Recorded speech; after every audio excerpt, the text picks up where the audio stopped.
हाय नमस्कार। और आज देशवासियों का हालत देखकर, अपने देश की हालत देखकर मुझे कुछ याद आया जो मैं आपसे शेयर करना चाहता हूँ। अपनी बातें, अपनी दिल की बातें।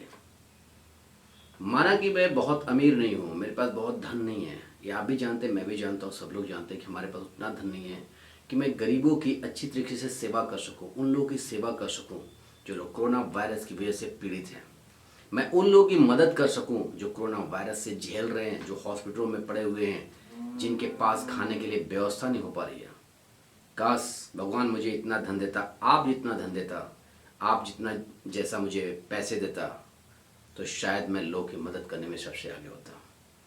दोस्तों, मैं चाहता हूं आपसे कि आप अपने जो भी इनकम है, जो भी आपके पास धन है, जो भी आपके पास समझ में आता है कि मेरे पास ये चीज़ है, उसमें से कुछ परसेंट, 5% मात्र अगर लोगों की मदद करने में आप सहायता करें, लोगों की मदद करने में अपने धन को मुहैया कराएं, तो शायद हिंदुस्तान की स्थिति बदलेगी और बहुत सारे लोगों की ज़िंदगी हम और आप बचा सकते हैं। जैसे कुछ लोग ऑक्सीजन सिलेंडर के लिए परेशान हैं, तो बहुत सारे लोग ऑक्सीजन की व्यवस्था कर रहे हैं, आप ये देख भी रहे हैं। बहुत सारे लोग दवाओं के लिए परेशान हैं, बहुत सारे लोग खाने पीने के लिए परेशान हैं, बहुत सारे रोजगार के लिए परेशान हैं। दोस्तों, मैं आपसे कहना चाहता हूँ कि आप एक उद्योगपति हैं, आप एक डॉक्टर्स हैं, आप एक इंजीनियर्स हैं, आप एक वकील्स हैं, आप एक पुलिस ऑफिसर हैं, आप एक बैंक कर्मचारी हैं, चाहे आप प्राइवेट सेक्टर से क्यों ना काम करते हो, जो आपका इनकम आता है ये हिंदुस्तानियों की वजह से आता है। जितने भी प्राइवेट सेक्टर में लोग काम करते हैं, जितने भी बिजनेस काम करते हैं, चाहे वो किसी भी चीज़ का हो, उनके जो पैसे आते हैं वो इन्हीं हिंदुस्तानियों से आते हैं जो आज कोरोना वायरस से लड़ रहे हैं, यानी कि हम आप जो कोरोना वायरस से लड़ रहे हैं।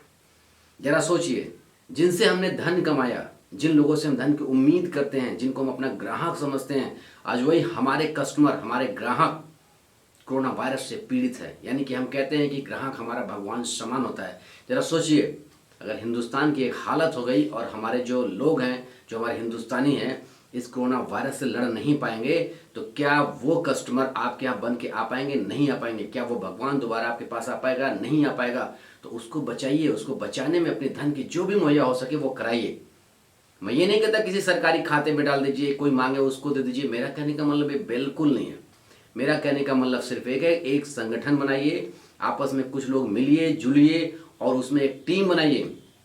जो जिलाधिकारी, जहाँ भी आपका जिला हो, उस जिलाधिकारी को एक पत्र दीजिए और उस जिलाधिकारी के लेटर में ये लिखिए कि हम इतने लोग मिलकर इस हॉस्पिटल में हम फल फूल या भोजन सामग्री या पानी की सामग्री या आने जाने की व्यवस्था मैं करूंगा। अगर एक एक लोग अपनी अपनी जिम्मेदारी निभाना शुरू करें तो यकीनन मानिए कोरोना वायरस को हम बहुत आसानी से हरा सकते हैं और कोरोना वायरस पर हम विजय प्राप्त कर सकते हैं। क्योंकि जिन चीज़ों की ज़रूरत है वो हम और आप पूरा कर सकते हैं, एक मरीज कभी पूरा नहीं कर सकता। कोरोना वायरस से लड़ने वाला व्यक्ति कभी नहीं पूरा कर सकता, क्योंकि वो बेचारा अपनी जान, अपनी प्राण की भीख भगवान से मांगता है। वो दुआ करता है कि काश मैं बच जाता। और आपको जब देखेगा, लोगों की मदद करते हुए देखेगा, तो उसका हौसला दुगना हो जाएगा, जिसकी वजह से वो कोरोना वायरस को हरा सकता है। दोस्तों, मैं आपसे एक बार फिर अपील करना चाहता हूँ कि आप लोग जो भी इनकम करते हैं, जो भी आपका बिजनेस है, चाहे जिसी तरह से भी आप अर्निंग करते हैं, अपने अर्निंग का सिर्फ और सिर्फ 5% इस समय भारत के कोरोना वायरस मरीजों पे आप लोग लगाइए। सिर्फ उनसे मिलिए। अगर मरीज से आप नहीं मिलना चाहते हैं, मालूम है कोई नहीं मिलना चाहेगा, नहीं मिलेगा, लेकिन हॉस्पिटल जहां वो एडमिट है, जहां उसकी मेडिसिन चल रही है, वहां तक अपने सामान को तो आप पहुंचा सकते हैं। अगर नहीं पहुंचा पाते हैं तो दोस्तों एक काम करिए, मुझसे जुड़िए, मेरे साथ मिलिए और मैं एक टीम बनाता हूं, हम और आप एक टीम बनाते हैं। चाहे वो फिल्म स्टार ही क्यों ना हो, फिल्म डायरेक्टर ही क्यों ना हो, चाहे वो डॉक्टर्स हो, वकील हो, इंजीनियर्स हो, एवरीबॉडी, जो भी हमारे देश के लोग हमारे देश से इनकम कर रहे हैं, हमारे देश से रोजी रोटी चल रही है, मैं उन लोगों से अपील कर रहा हूं कि मेरे साथ मिलिए। हम लोग मिलकर के एक टीम बनाते हैं और जो कोरोना वायरस से पीड़ित हैं, जो कोरोना वायरस से पीड़ित परिवार है, उनकी हम लोग एक सहायता करते हैं, जिसकी वजह से उनके अंदर एक हिम्मत आएगी, एक ताकत आएगी और हम ये संदेश दे सकते हैं कि हिंदुस्तान में अभी भी एकता है, अभी भी प्रेम है, अभी भी हम एक दूसरे के लिए जीते हैं। हम एक इंसान हैं और इंसानियत निभाइए, एक इंसान होने का गर्व निभाइए, एक इंसान होने का इंसानियत निभाइए। ये वक्त है वो दौर का जिस दौर में हमारी ज़रूरत है हिंदुस्तान को। आर्मी वाले हमेशा बेचारे बॉर्डर पे लड़ते रहते हैं, हमेशा युद्ध करते रहते हैं, वो क्यों? आपकी और हमारी सुरक्षा के लिए। क्या हम और आप आज कोरोना वायरस से लड़ने वाले व्यक्तियों की सुरक्षा नहीं कर सकते? कर सकते हैं। एक छोटी सी कहानी मैं आपको बता रहा हूँ, शायद आपको नहीं नॉलेज होगा। कल एक व्यक्ति गोरखपुर से चला लखनऊ के लिए, लखनऊ के लिए चल रहा था, गोरखपुर से आ रहा था लखनऊ के लिए। आते आते जब वो फैजाबाद पार किया तो उसकी गाड़ी में पेट्रोल खत्म हो गया।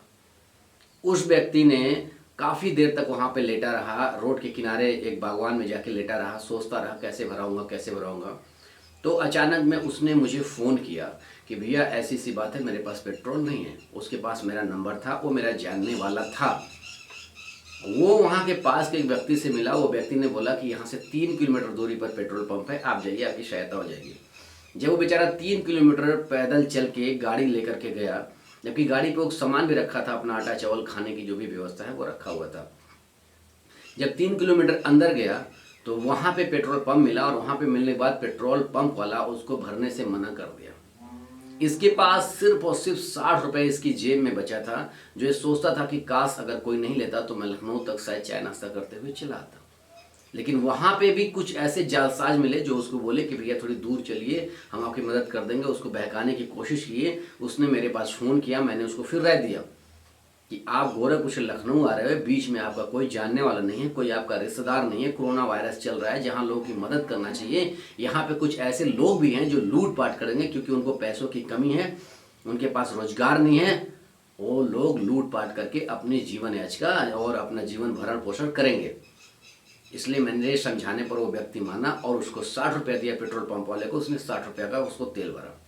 फिर मैंने अपने फ़ोन से पेट्रोल पंप वाले को मैंने बात किया। बात करने के बाद मैंने उससे रिक्वेस्ट किया, मैंने उसको कहा कि भाई साहब, एक आदमी फंसा हुआ है कोरोना वायरस में, और वो गोरखपुर से चल के आ रहा है। अभी भी उसको लगभग 150 किलोमीटर करीबन तय करना है लखनऊ की दूरी। वो 60 रुपये में कतई नहीं आ पाएगा, आप उसको तेल डाल दीजिए।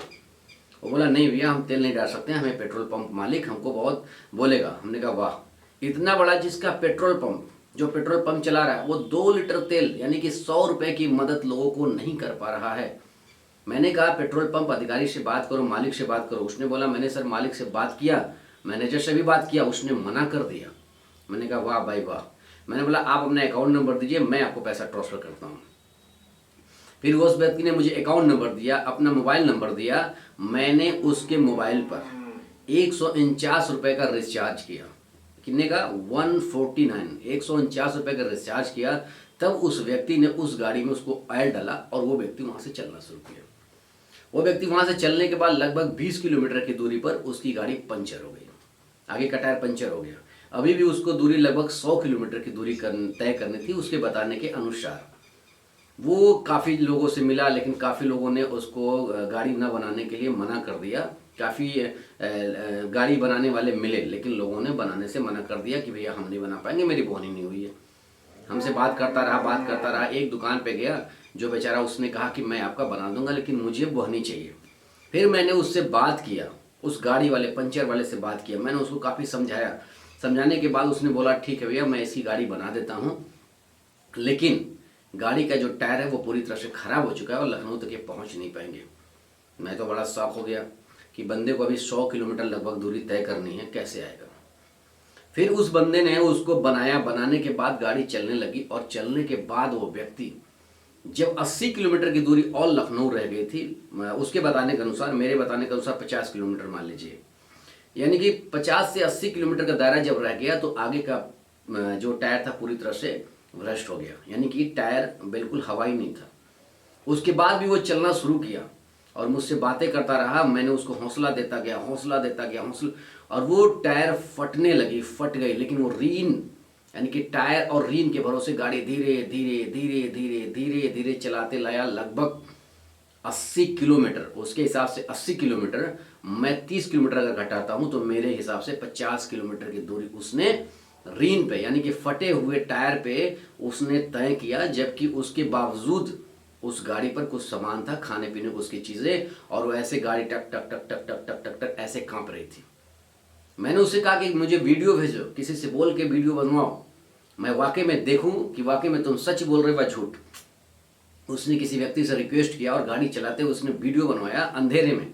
जब वो लखनऊ पहुंचने वाला था तब उसने मुझे वीडियो बना के दिया और मुझे व्हाट्सअप करवाया और खुद उसने वो किया, तो उस पे जो है मैंने देखा कि वाकई में उसकी गाड़ी डग डग डग डग डग डग कर रही है और उसका जो टायर है पूरी तरह से फटा है। उस वीडियो को देखने से मुझे ऐसा पता चल रहा है कि आगे का जो टायर है वो बिल्कुल फट चुका है, लेकिन रीन के भरोसे वो गाड़ी चल रही है। सोचिए वह कैसे चल रहा है।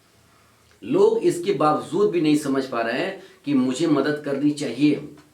कोई व्यक्ति अगर ऐसे फंस जाता है आज कोरोना वायरस में, तो बीमारी से तो दूर लोग उसको लूट पाट करके या चाहे जैसे ही टेंशन में ऐसे आदमी मर जाएगा। मैं एक चीज और बताना चाहता हूँ, शायद आप सुने होंगे, श्री रामचंद्र जी भगवान जिन्हें भगवान हम कहते हैं, हमारे भगवान हैं, परम परमेश्वर हैं, वो आप भी जानते हैं, हम भी जानते हैं, और हम उनको पूजते हैं, जो हमारी एक आस्था है। और भगवान है धरती पर, ये भी सच है, इसको मानिए। भगवान श्री रामचंद्र जी कहे थे कि किसी के मृत्यु का कारण कुछ नहीं होता। मतलब आप ये मत सोचिए कि हम किसी कारण से मर रहे हैं या हमारे वजह से कोई काल आ रहा है या आप हमारी वजह से मर रहे हैं या आपकी वजह से कोई मर रहा है, ये आपका भ्रम है। क्योंकि जो काल होता है, काल वो अपना कारण खुद बनाता है, वो अपना कारण स्वयं बनाता है, और इस कारण की वजह से आपकी मृत्यु होती है, इस कारण की वजह से आपको परेशानी झेलनी पड़ती है। वो काल अपना कारण खुद बनाता है, स्वयं किसी के माध्यम से ही बना सकता है। इतना याद रखिएगा कि आपके और हमारे वजह से कोई कुछ नहीं होता है। आपके अंदर जो शक्ति है वो भगवान है, जो आपकी बुद्धि है वो भगवान है, जो आपकी ताकत है वो भगवान है, जो आपकी बॉडी के अंदर जो आत्मा है जिससे आप बोल रहे हैं ये भगवान है, जो सांसें ये भगवान है। इस चीज़ को आप मानिए और यकीन करिए। क्योंकि जरा सा छोटी सी चीज सोचिए, आप आपकी हाइट अगर देखा जाए तो कम से कम 5 फीट से लगभग 6.5 फीट 7 फीट तक होती है एक इंसान की हाइट।